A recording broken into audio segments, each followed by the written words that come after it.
ഒന്നും പറയാനില്ല. കാരണം വസന്തിനോട് രേണു ചോദിച്ചത് അരി എത്ര എന്നാണ്. വസന്ത് മറുപടി പറഞ്ഞത് പയർ അഞ്ഞാഴി എന്നുമാണ്. അതിന് ഞാൻ എന്ത് പറയാനാണ്? ഞാൻ എന്തെങ്കിലും പറയേണ്ട കാര്യമുണ്ടോ?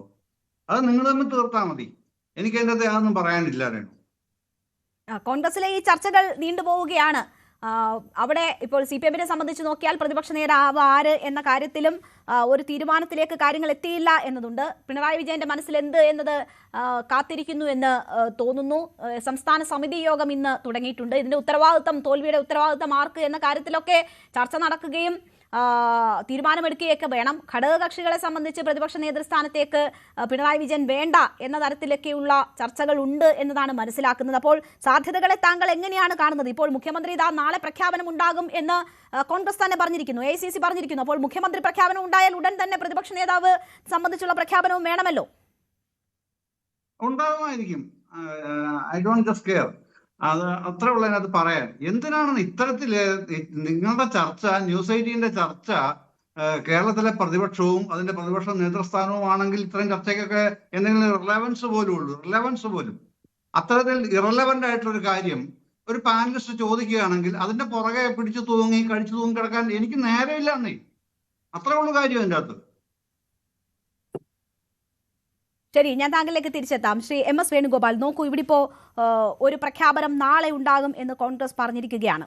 ഇത് ഒരു തീരുമാനം, ഒരു തീരുമാനത്തിലേക്ക് ഹൈക്കമാൻഡ് എത്തിയിട്ടുണ്ട്. അതിന്റെ പ്രഖ്യാപനം നാളെ മതി, ഇപ്പോൾ ഇത്രയും സംഘർഷഭരിതമായ ഒരു സാഹചര്യത്തിൽ വേണ്ട എന്ന് തീരുമാനിച്ചിട്ടുകൊണ്ടാകാം. അതല്ല എങ്കിൽ ഇനിയും ചർച്ചകൾക്ക് ഉള്ള ഒരു സാധ്യത തേടലാകാം. ഇന്ന് രാവിലെ മുതൽ തന്നെ മാധ്യമങ്ങൾ ഇന്ന് പ്രഖ്യാപനം ഉണ്ടാകുമെന്ന് പറഞ്ഞ ഒരു സാഹചര്യത്തിൽ അവരൊരു ക്ലാരിഫിക്കേഷൻ അക്കാര്യത്തിൽ നൽകിയതുമാകാം.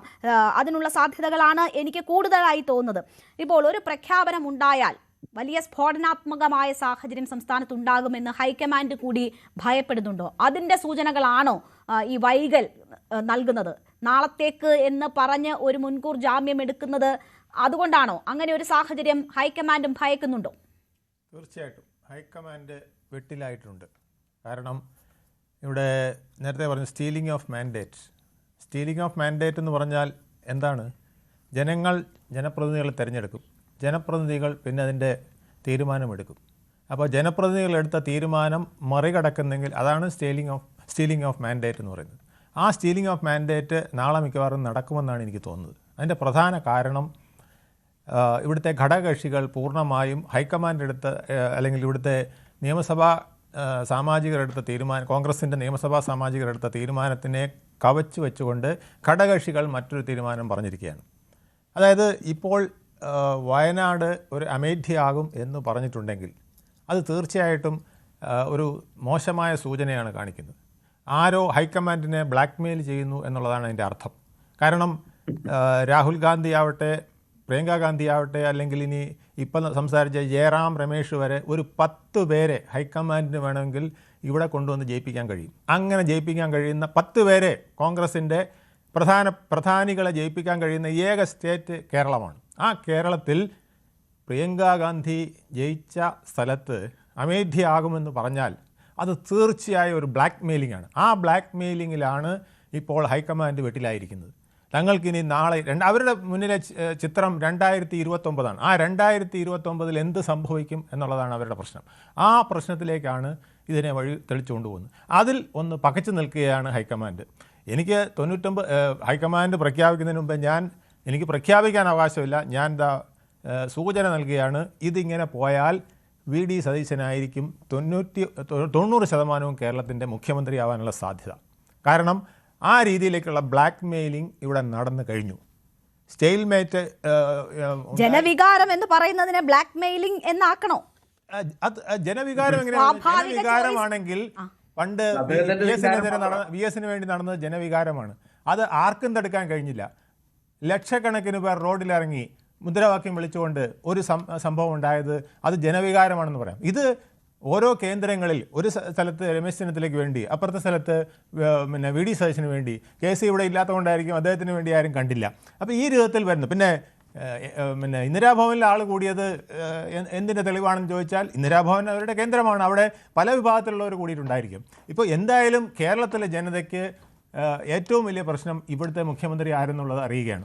അതിനേക്കാൾ ഘടകകക്ഷികൾ അതിനേക്കാൾ കോൺഗ്രസിൻ്റെ അംഗങ്ങൾക്ക്, കോൺഗ്രസിൻ്റെ പ്രവർത്തകർക്ക് ഏറ്റവും പ്രധാനപ്പെട്ട പ്രശ്നം അവരുടെ ലീഡർ ആരാണ് എന്നുള്ളത് അറിയുകയാണ്. അപ്പോൾ ആ പ്രശ്നത്തിലാണ് ഇവിടെ നിൽക്കുന്നത്. ആ പ്രശ്നം നിൽക്കുമ്പോൾ തീർച്ചയായിട്ടും അവർക്ക് ആകാംക്ഷ കാണും, ആൾക്കൂട്ടം കൂടും. ഇത് പാർട്ടി പ്രവർത്തകരുടെ ഒരു ആൾക്കൂട്ടം മാത്രമാണ് എന്നുള്ളതാണ് സത്യം. പിന്നെ ഇതിനകത്ത് എന്താ പ്രധാന കാര്യം എന്ന് വെച്ചാൽ സംഘടിതമായ ഒരു വിഭാഗവും അസംഘടിത വിഭാഗമുണ്ട്. ഈ വോട്ട് ചെയ്തവർ മുഴുവൻ സംഘടിതമായതല്ല. സംഘടിതമായ വിഭാഗങ്ങളാണ് ഇപ്പോൾ ആൾക്കൂട്ടമായിട്ട് വന്നിരിക്കുന്നത്. അസംഘടിതരായ ഒരു നിരവധി പേരിവിടെ വോട്ട് ചെയ്തിട്ടുണ്ട്. നേരത്തെ ശ്രീ രാജഗോപാൽ പറഞ്ഞ പോലെ ഇവിടെ വോട്ട് ചെയ്തവർ മുഴുവൻ വോട്ട് ചെയ്തത് ഒരു ഭരണവിരുദ്ധ വികാരത്തിന്, ഒരു മാറ്റത്തിനാണ് വോട്ട് ചെയ്തത്. ആ മാറ്റത്തിൻ്റെ വോട്ടാണ് ഇപ്പോൾ ജനവികാരമായിട്ട് വ്യാഖ്യാനിക്കുന്നത്. 102 സീറ്റ് എന്ന് പറയുന്നത് കേരളത്തിൽ കോൺഗ്രസിന് ഉണ്ടാകാത്തൊരു കാര്യമാണ്. 77 ഉണ്ടായിട്ടുണ്ട്, പക്ഷേ അത് അച്യുതമേനോൻ്റെ ഭരണത്തിൻ്റെ പ്രതിഫലനമായിരുന്നു. അതിനുശേഷം കോൺഗ്രസിൻ്റെ നേട്ടമായിട്ട് പറയാവുന്ന ഒരു സംഗതി ഉണ്ടായിട്ടില്ല. ഇപ്പോഴുണ്ടായിരിക്കുന്നതും ഈ ഭരണവിരുദ്ധ വികാരം തന്നെയാണ്. ഒരു മാറ്റം വേണം. ആ മാറ്റം വളരെ ശക്തമായിരിക്കണം. ശക്തമായൊരു ഗവൺമെൻറ് വേണം. ആ ഗവൺമെൻറ് ഞങ്ങളുടെ പ്രതീക്ഷകൾക്കൊത്ത് പ്രവർത്തിക്കണമെന്ന് കേരളത്തിലെ ജനങ്ങൾ ആഗ്രഹിച്ചതിൻ്റെ പ്രതിഫലനമാണ് ഇപ്പോൾ വന്നിരിക്കുന്ന ഈ 102 സീറ്റ്. ശരി, അത് നിലനിർത്താൻ കോൺഗ്രസ്സിന് എന്ത് ചെയ്യാൻ കഴിയുമെന്നുള്ളതാണ് അവർ ആലോചിക്കേണ്ടത്. ഇതിനു മുമ്പ് പല പ്രാവശ്യം ഒരു കാര്യങ്ങൾ പറഞ്ഞു നിർത്തിക്കാം. പല സ്ഥലത്തും കോൺഗ്രസ്സിന് ഇതുപോലെ പ്രതിസന്ധി ഘട്ടങ്ങൾ ഉണ്ടായിട്ടുണ്ട്. മുഖ്യമന്ത്രി തീരുമാനിക്കുമ്പം പിന്നെ പട്ടംതാണുള്ള വേണോ, ആർ ശങ്കർ വേണോ, കരുണാകരൻ വേണോ, ആൻ്റണി വേണോ, പിന്നെ ഉമ്മൻചാണ്ടി വേണോ, രമേശ് ചെന്നിത്തല വേണോ, ഇത്തരത്തിലുള്ള പ്രശ്നങ്ങളൊക്കെ ഉണ്ട്. അത് 2 പേരിൽ നിൽക്കുമായിരുന്നു. ഇപ്പോൾ ഇത് 3 പേരിൽ വന്നു.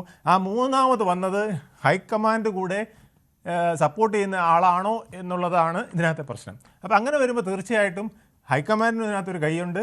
അപ്പോൾ ഹൈക്കമാൻഡിന് ഇതിന് മറുപടി പറയാൻ ചിലപ്പോൾ ബുദ്ധിമുട്ട് വന്നേക്കാം.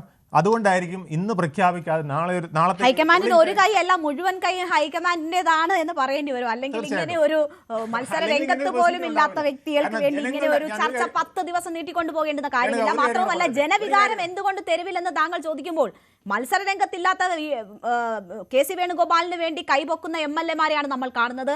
പ്രധാനപ്പെട്ട നേതാക്കന്മാരെല്ലാം അങ്ങനെ, മുൻ PCC അധ്യക്ഷന്മാർ അങ്ങനെ, വർക്കിംഗ് പ്രസിഡന്റ്മാരെങ്ങനെ, അങ്ങനെ മത്സര രംഗത്ത് പോലും ഇല്ലാത്ത ആളുകൾക്ക് വേണ്ടി ഇവരെല്ലാം കൈപൊക്കുമ്പോൾ ജനവികാരം അവർ തെരുവിൽ പ്രകടിപ്പിക്കുന്ന സ്വാഭാവികമായ നില ഉണ്ടാകുന്നതുമാകാം. എനിക്കറിയില്ല. എന്തായാലും നമുക്ക് അതിലേക്ക് തിരിച്ചെത്താം. ചെറിയൊരു ഇടവേളയ്ക്ക് ശേഷം കൂടുതൽ വാർത്തകൾക്ക് News 18 Keralam YouTube channel subscribe ചെയ്യുക.